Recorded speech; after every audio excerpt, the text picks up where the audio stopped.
It's officially WWE Backlash season.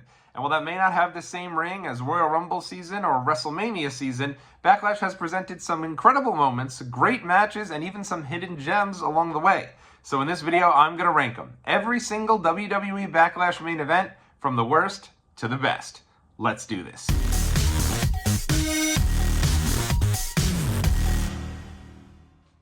What's up, world? It's your boy Tommy on the spot for Watch Along Wrestling. Hopefully everyone is doing well and staying safe.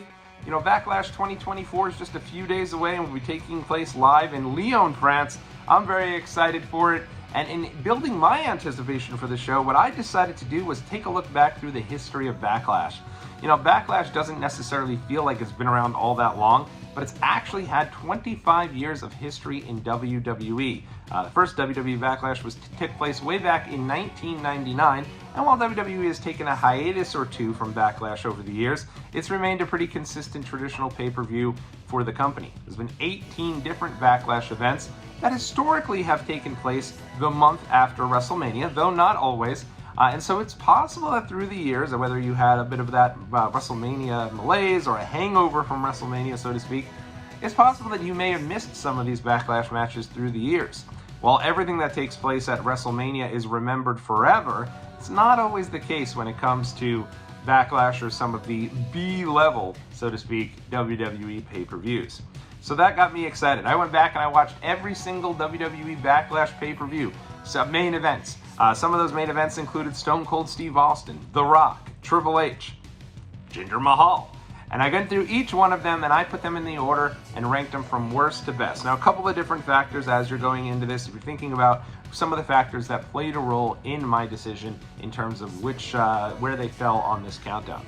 First and foremost, you're watching the Watch Along Wrestling YouTube channel. There's going to be a little bit of a bias. Obviously, my personal enjoyment of these matches probably holds more stake than anything else. But a couple of different things that I tried to also include in there: the historical significance of the matches, crowd participation in the matches. But let's be real, matches are more enjoyable if the crowd is excited for the matches than if they aren't excited for the matches. So obviously that plays a role in how good the match was, at least in my opinion anyway. And then of course, in-ring work as well plays a certain amount and aspect to it, though I always lean more towards that storyline development than even the in-ring work. So here we go, let's dive right in, and we're starting with my favorite number. You know, my favorite number is 18, so I'm so excited that we have a top 18 countdown to get into. And we're starting with number 18, 2018, Roman Reigns against Samoa Joe. You know, a lot of people thought going into this match, it's almost a dream match of sorts. You know, two Samoans named Joe, if you will. Samoa Joe going up against Roman Reigns for the title. A match you never thought you'd see, even just a few years prior to this, when Roman Reigns is main eventing WrestleMania 31. Samoa Joe isn't even in WWE at that time. He's still on the indies with a huge, you know, obviously a very, very big run that he had in Ring of Honor in TNA, and had become one of these most sought-after names throughout the years. I remember when WWE brought in Umaga, and immediately the thought was, well, why didn't they go with Samoa Joe? Because Joe at the time was really building up his resume and his repertoire in TNA. So to have Joe now in a WWE main event going up against their hand-picked guy in Roman Reigns, it was exciting going into the show. It was, you know, your hardcore fans going up against your WWE loyalists, so to speak. But the match just didn't live up to it. And I think a lot of that has to do with the fact that Backlash 2018 is a bad show. There's a solid match there with Seth Rollins and The Miz. Other than that, Newark got screwed, and I was this close to going to that show. I had missed WrestleMania 34, and I thought, oh, Backlash is just in Newark. It's a town or two over from where I'm at. I really think I should try to make my way over there. Never did, and I'm grateful that I didn't, because the crowd is just wiped by the time this match comes about, and they're just not into it. And the match never really clicks, in fairness. I think the big dog character at this time, 2018, people were well past the big dog. He had been main eventing for 4 straight WrestleManias. People were rejecting him for 4 straight WrestleManias. And by 2018, I think people just kind of were running out of patience with it. Obviously, Roman gets the big win here. We move on. This is my choice for the worst Backlash main event. Moving right along, we're going to move to 2003. This, of course, The Rock versus Bill Goldberg. And that's one thing about Backlash, is once in a while they're able to kind of convince the bigger stars and those big names that come in for WrestleMania to hang around for a month longer and do something at Backlash. You think about, you know, Triple H and Brock Lesnar extending their feud to the pay-per-view after WrestleMania 29, I think it was Extreme Rules. Well, this is the case here in 2003. The Rock was done with WWE. He's going off to really kind of focus on his movie career, while he would return a year later to do the Rock and Sock Connection stuff for Mania 20. This is really the end of his regular role as a part of WWE with the Hollywood Rock character. But before he goes, they were able to set up a big match, a dream match of sorts, The Rock versus Bill Goldberg, who had just debuted the night after WrestleMania 19. Maybe this match meant a lot to some people. I honestly was just never a Goldberg guy. I've never been a WCW fan. Grew up a WWE kid. Goldberg, to me, I was like, who is this Stone Cold wannabe? And I realized, kind of looking back, that was a very kind of in-the-box thinking. I think Goldberg, for a time, was actually quite exciting in looking back, and I've gone back and seen some of his run. But when he came over to WWE, they spent years burying this guy. Triple H on the set of Tough Enough telling the contestants how that guy Goldberg doesn't care about the business. He isn't any good, blah, blah, blah. And now here we are. We're supposed to now embrace him as one of our own in WWE. For me, it just didn't work. You knew Goldberg was going to win going in, and Goldberg having long matches just has never been his thing. He's always been go in there, bang, bang, bang, spear, jackhammer, 1, 2, 3. It looks impressive, and in small doses, I think it works. This match was not like that. It was longer than that, so that is always when Goldberg becomes, in my opinion, exposed in the ring. So this match never fully clicked. The crowd is 100% behind The Rock, because even though he was a heel, he was doing the Hollywood Rock character, which was really, you know, getting over and was super popular amongst fans because he was doing some of his best work. And now here comes the Goldberg. You knew Goldberg was going to blow past The Rock, and at the time, WWE fans had no real reason to really like Goldberg. So it just didn't work for me, and that's why it's number 17 on our Backlash main event rankings. Number 16, probably the match everyone thought was going to be number 18, 2002, Triple H defending the world title against Hulk Hogan. I'll admit it, I have a soft spot for 2002 babyface Triple H. I was there when he returned at Madison Square Garden in the beginning of the year, and I just really got into the character. That whole Beautiful Day stuff, him coming back from the quad tear, being this ultra cool babyface. I wanted him to blow past the Royal Rumble, which he did, blow past Jericho at WrestleMania, which he did, and I was really invested in this run. And then I was also kind of invested in Hulk Hogan's return too, because differently from Bill Goldberg, this is not Hollywood Hulk Hogan, who I grew up loving in WCW. Again, I didn't really watch. This is Hulk Hogan coming back home to WWE, where he hadn't been for so long, and going up against our guy, the new icon, The Rock, at WrestleMania. And yeah, it got over with me. I was happy. I was loving the yellow and the red at the time. I went and I got the Hulk Still Rules DVD, and I was all about Hulkamania in 2002. So I really loved this match going into it. It was kind of a really interesting type deal where you had the new babyface, the Unstoppable Force, and Triple H going up against the Unstoppable Force and Hulk Hogan. I think the big problem here with this match is, A, it goes on over 20 minutes, and that is just a theme with Triple H matches. They always go on for way too long. Hulk Hogan at this stage should not have been in the ring for 22 minutes in a match that didn't have bells and whistles really either. On top of that, I think the problem here is that a lot of us had really become emotionally invested in Triple H. He was kind of our new guy. And so to have, I know we all loved Hulk Hogan, but to have him go against Triple H for the title, it was kind of like we were split a bit. And I think at this stage, that nostalgia pop, which always happens through the years, you see these people come back, have this incredible pop when they first come back, and people are all into the run. It wears off pretty quickly. That's why, even though WWE gives the title to Hogan here in April of 2022, he loses it by May of 2022 to The Undertaker, because at that point it had gone real stale real fast. So, in my opinion, that's some of the issues with this match, but it is still kind of cool. It's cool to see Hogan win the title back here. I think really they should have probably seen if the crowd reaction continued to grow for Hogan a little longer and stuck with him in the NWO a bit longer. I know they immediately jumped ship, made him have the red and yellow back, but I think in retrospect that was a mistake because the fans eventually did reject it. But this night, it's a cool moment to see Hogan get that spot again. In looking back at the time, right? We're not going to focus on this stuff here with Hogan, post 2015, where he's, been revealed as a horrible scumbag and this, that, and the third, and an awful racist. But back in 2002, coming back, getting the big win, Hulkamania lives forever, if you will. I thought this was kind of cool, and so because of that moment, that's why I didn't rank it below the other two matches that I put below it. But here it is at number 16. Number 15, 2023, last year's Backlash. If they had main evented last year's Backlash with Bad Bunny versus Damian Priest, I kid you not, that probably would have been a top 5 main event in Backlash history for me. But they didn't. They went with Cody Rhodes against Brock Lesnar. Look, I don't mind the Cody Rhodes-Brock Lesnar feud. I think that it did a lot for Cody and really cemented him on his run back, finishing his story, getting up to where we're currently at here in 2024. Post-WrestleMania 40, Cody wins the title. He's able to finish his story. And I think that feud with Brock really built up his legitimacy. Unfortunately, I think the weakest of their matches together takes place right here at Backlash. And it might have just been that the crowd was exhausted, gave it everything they had for that Damian Priest and Bad Bunny match, with the return of Savio Vega, the return of Carlito, crowd just going nuts. Puerto Rico was so excited for that show.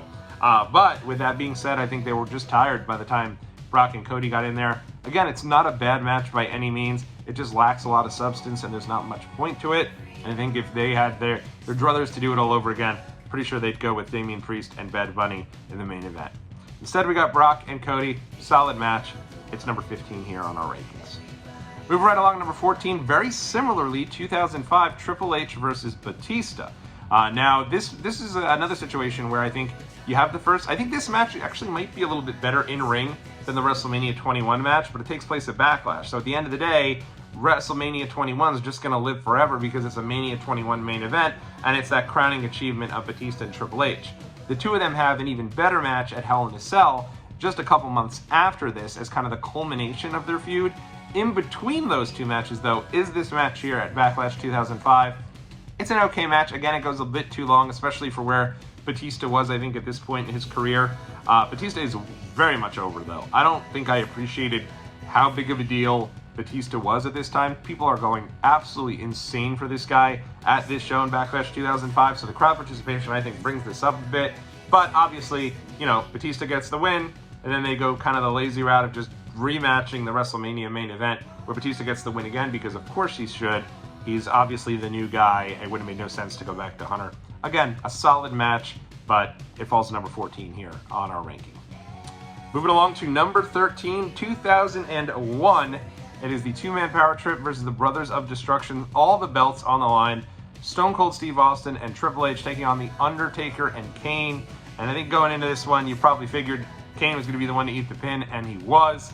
They were building up two-man power trip, Triple H and Stone Cold, to really have all the titles. You had Stone Cold's world title, Triple H's Intercontinental title. Triple H's Intercontinental title. What was Triple H doing with the Intercontinental title in 2001? I still to this day do not understand. And then you had Brothers of Destruction, Kane and Taker, with the tag titles. So every title was on the line here. If either Triple H or Stone Cold got pinned, whoever pinned him would be that champion. Whereas if the two of them defeated the tag champions, they'd also get both tag title belts. So it was actually an interesting concept. The way they put this together was fun. I like that they added the little wrinkle of only one of the single titles would change hands depending who's pinned, because I think that at least allowed for a smidget of doubt that maybe Triple H would take the pin. You knew the belt wasn't coming off Austin a month after WrestleMania, but maybe they'd go with Triple H losing that Intercontinental title. But at the end of the day, Triple H and Stone Cold did get the win. Kane actually does a good job as a babyface in peril here. I give him a lot of credit. You know, necessarily, it's hard to get a lot of sympathy on a huge guy in a mask like Kane. They did a pretty good job here in that. With that being said, I think this is also just a very predictable main event, and the match goes, again, way too long. Should not have gone 25 minutes. Tons of star power, but I think it was real slow getting going. And while it did get to a good climax towards the end of the match, I think it took too long to get there, and that's why it's not higher on my list. All right, moving on to number 12. Some of you are probably sitting there going, hey, what the heck's going on? Where is Jinder Mahal versus Randy Orton? Well, it's right here, top 12. I know some people think this is probably the worst match in worst main event in Backlash history. I don't agree. I really don't. You know, in looking back at this, the build for this wasn't great going in, right? You had Jinder Mahal just lose the Andre the Giant Memorial Battle Royal, and then suddenly he's in a six-pack challenge to determine the next person to go against Randy Orton for the title, and he actually wins. And it's kind of like, wait a second, how did this happen?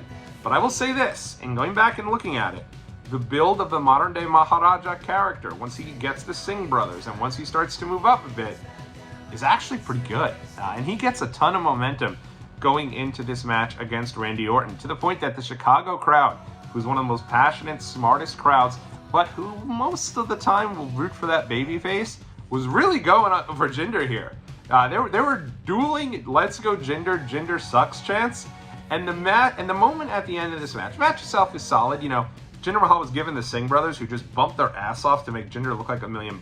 So I think in looking back, they really did a great job here. It actually was, I think these two actually had a better match at the Punjabi prison the next month.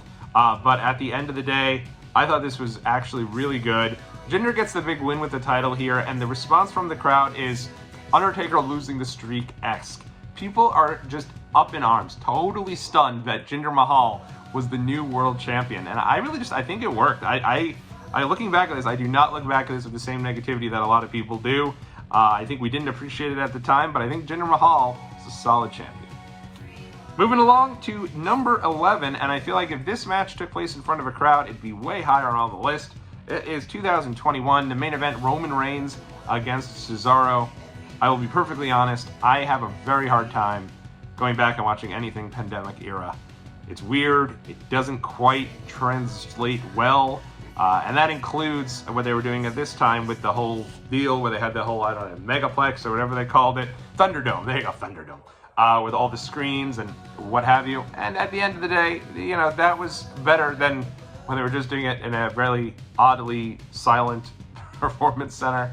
But with that being said, it's just, it takes away from, otherwise is a fantastic match between Cesaro and Roman Reigns. If I were to tell you 3 years ago Cesaro was in the main event of the pay-per-view coming up, would you believe that? Like, it feels like he's been so far removed from both WWE and the main event scene. The idea that at WrestleMania 37 he goes on to defeat Seth Rollins on the show and then goes on to challenge Roman Reigns for the title at a pay-per-view later on, very weird. But yeah, great match. Roman gets obviously the win here. Not only the win, but at the same time, he does so clean, which was very rare for the Roman character, especially at this stage. And I thought it was really cool. And, you know, the one thing about Thunderdome era Roman Reigns is that you got to hear everything he was saying, which I think really added to the character quite a bit. This is a great match. I wish it took place in front of fans. Moving right along, number 10, we get to our top 10 main events of Backlash history. 2008, it's a fatal 4-way elimination match. Randy Orton defending his title against Triple H, John Cena, and John Bradshaw Layfield.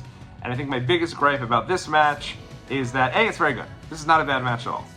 The biggest gripe, though, is that there was no reason for it to be a fatal 4-way, because John Bradshaw Layfield's gone in a few minutes.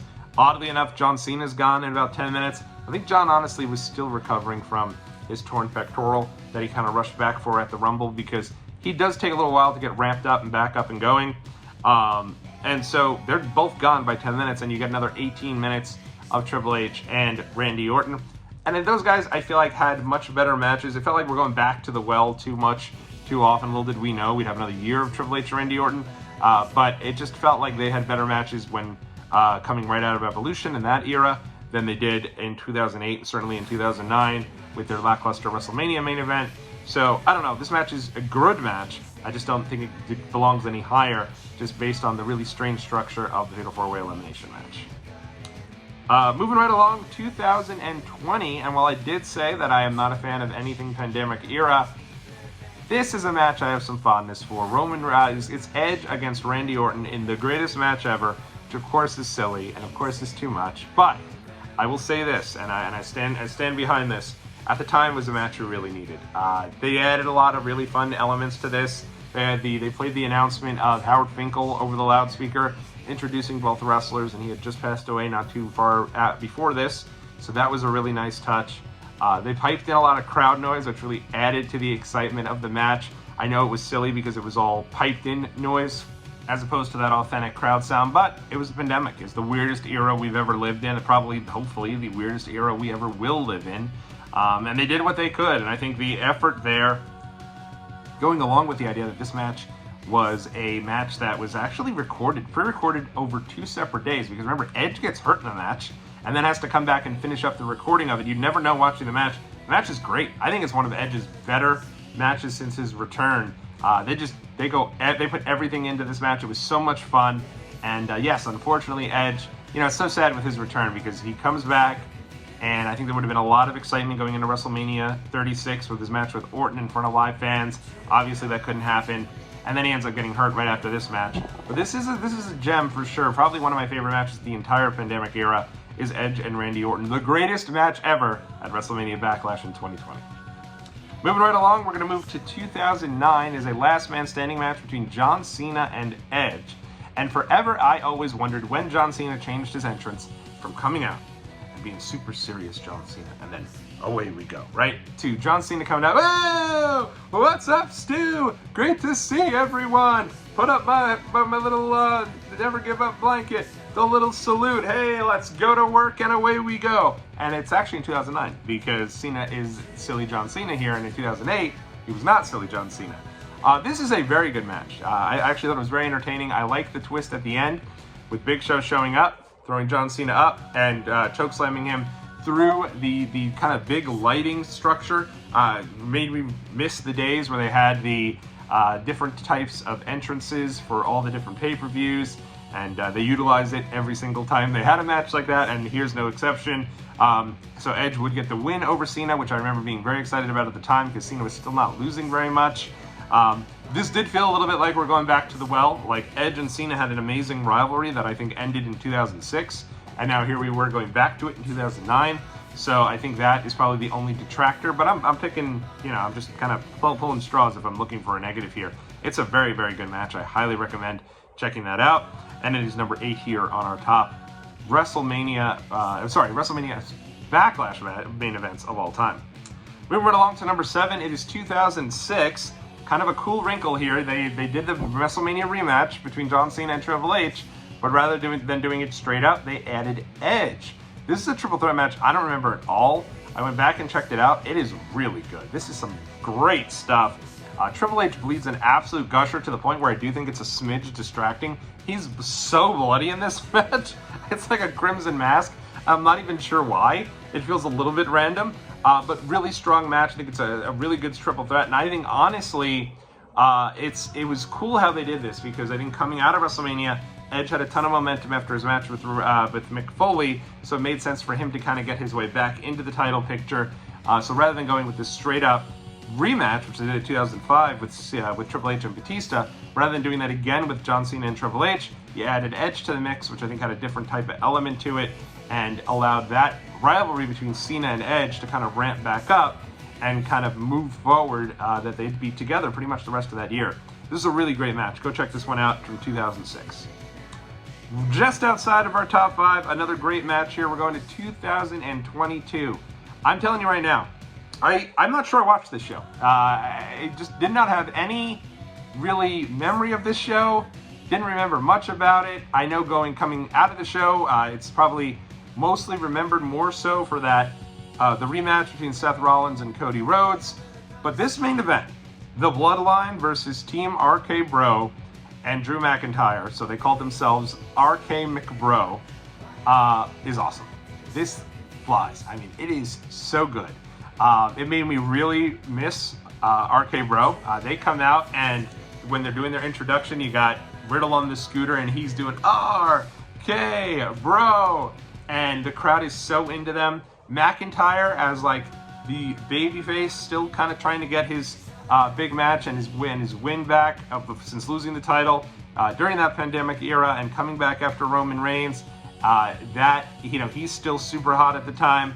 And there is a moment, and of course, Bloodline's just awesome, right? This is when there's, you've got Roman with both belts. You have the Usos who only have the SmackDown titles yet. Remember, this main event was supposed to be Usos versus RK Bro to combine both titles, but they switched it up to have Roman and Drew McIntyre added to it, made a 6-man tag, which I think actually took the stakes away from the match, but probably added a really cool element to it, and certainly it made it feel much more important. But with that being said, they're still only the SmackDown tag champions.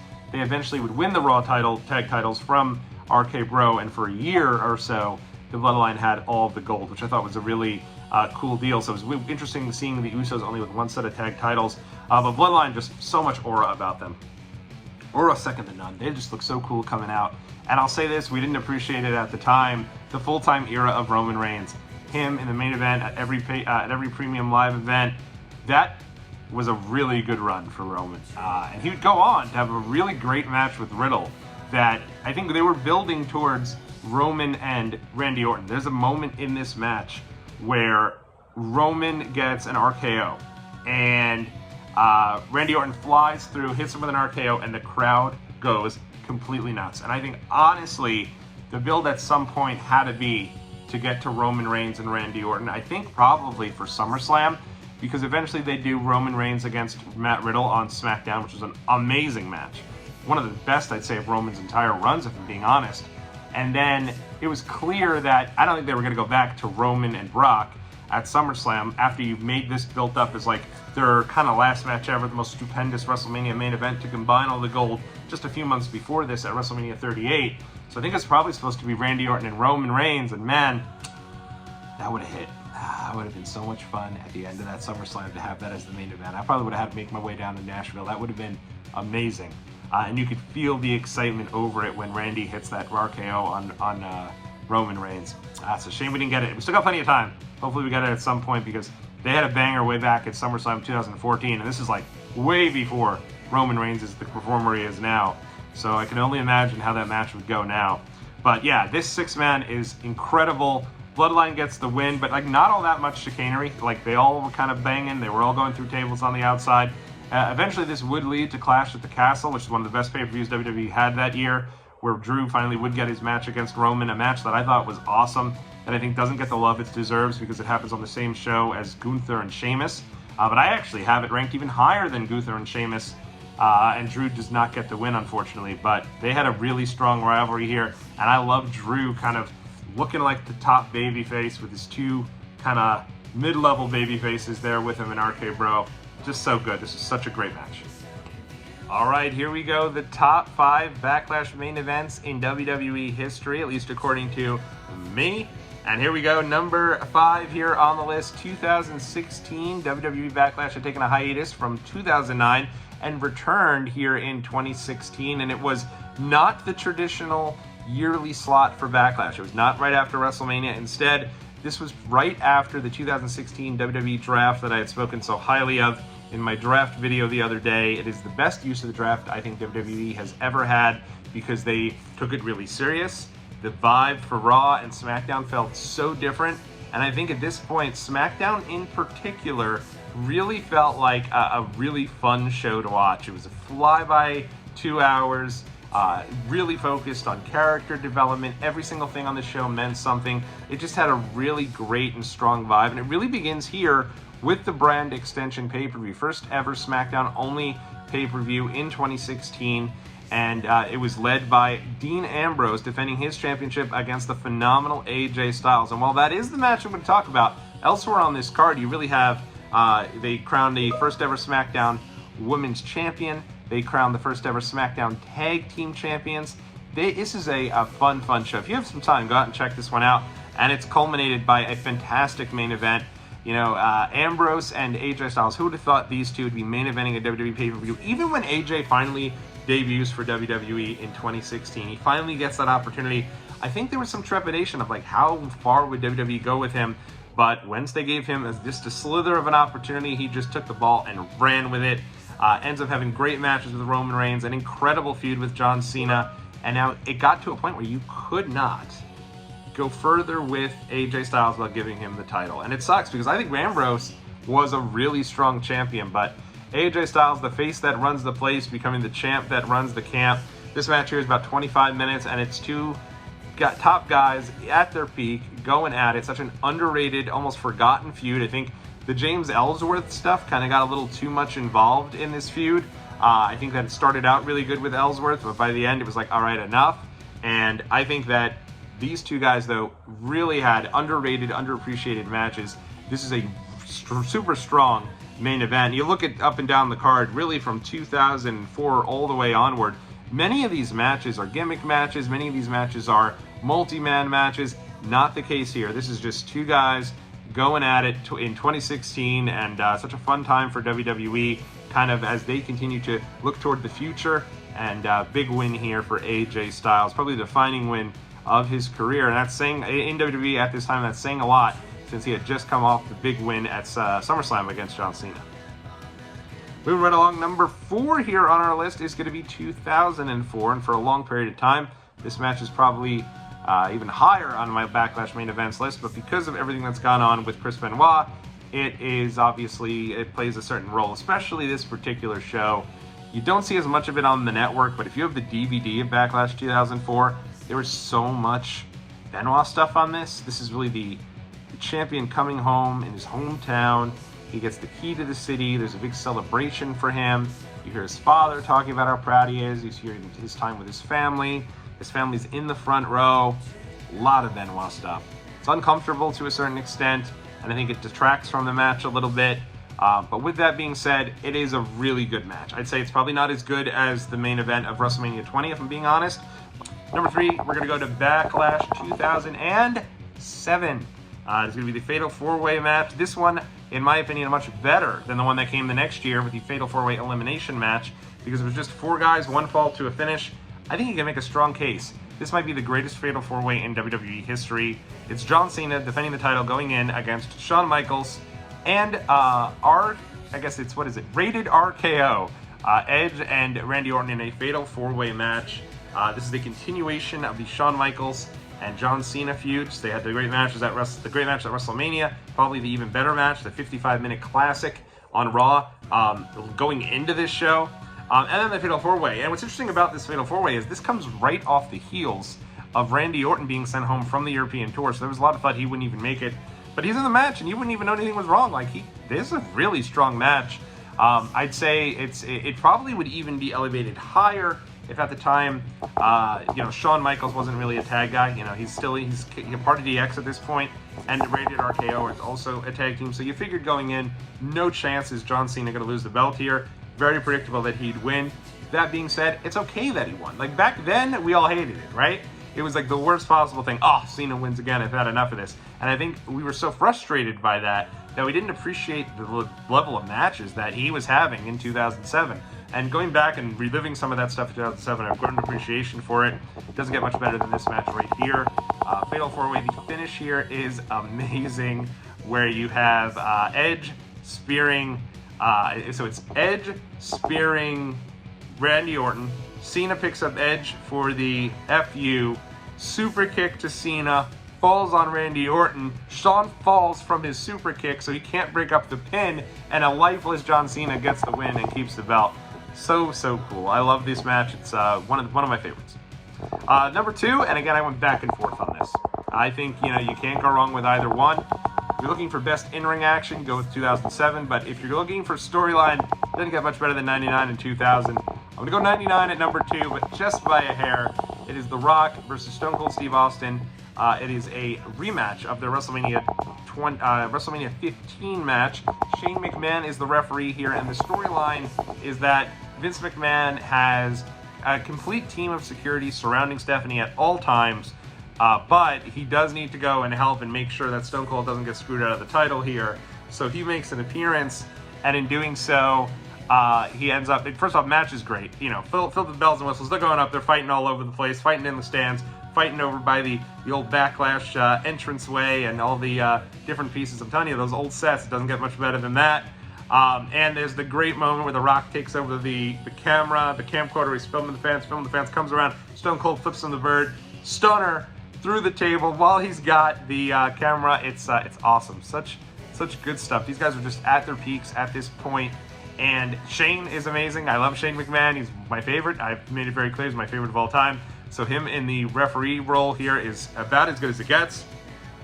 And he tries to screw Stone Cold, but when he does, who should come out and intercept him from being able to do so but Vince McMahon.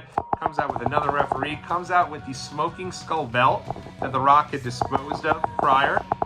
So he comes in there, he has the ref, he levels Shane McMahon, ref comes in, Austin gets the win, Vince throws him the smoking skull belt. Now and Austin kind of celebrates, and him and Vince give each other a look like there's a little bit of respect there, and they cut to the back, and Stephanie is in the limo, and the security is freaking out because the ministry is trying to get to Stephanie. Security goes, go, go, go, tells the driver to go. Undertaker drives off as the driver. You don't know this at the time, but Stephanie's in the limo. They have the limo cam, and Stephanie's like, wait, you gotta wait for my dad.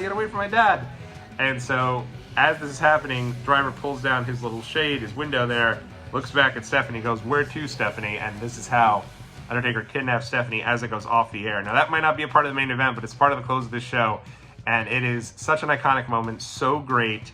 And I loved it. And then they go back to the arena, and like, you know, all this is going on. You're almost like, Vince! And he's standing there, and Vince McMahon's kind of taking in that Austin's won. He's feeling proud of the work he's done, not knowing The Undertaker has escaped with his daughter. Of course, he's revealed to be the greater power. So you find out he's probably the one who's behind this, and that's how Undertaker got into the driver's seat all along. Still don't think he should have been the greater power, because they had a lot of layers to this story with him being the babyface. But kind of is what it is, but such a fun main event here. And I think a better job at this main event than they did at WrestleMania 15, which is certainly the case the next year. My number one, the main event, Backlash 2000, The Rock defending the champion, Triple H defending his championship against The Rock. And this has all the bells and whistles. You have the entire McMahon-Helmsley era involved here, all the McMahons, the Stooges, everyone trying to get involved. And there's this thing that Stone Cold is going to be returning. You don't see Austin leading up to the show. You don't see him at all throughout the show. Finally, his music hits. You get a pop of the century. He comes out, a little out of shape, but he comes out, levels everyone with the chairs, and helps The Rock stand triumphant. Rock holds the belt up. It's the WrestleMania main event. We should have gotten a WrestleMania 2000. It is so good. The Rock kind of given that level and that attaboy, so to speak, as the new face of WWE, and getting that torch passed to him from Stone Cold, who would be out of action for several more months. But it was great to see him here, and really just such a fun main event to a really good show. 2000 didn't miss when it comes to their pay-per-views, but this is a really good one. And I think I've really grown in appreciation just seeing from 1999 to 2000. Rock's really good in 1999. He's at his next level, absolute peak when you get to 2000. So such a strong show, such a fun deal, and honestly, going back and watching all these matches has gotten me very excited, very hyped for this year's Backlash. Let me know where I got it wrong. Let me know what your favorite Backlash main events are of all time. And until next time, everybody, this has been Tommy on the Spot, counting down every WWE Backlash main event ranked from worst to best. Hopefully you'd enjoyed. Catch you on the next video.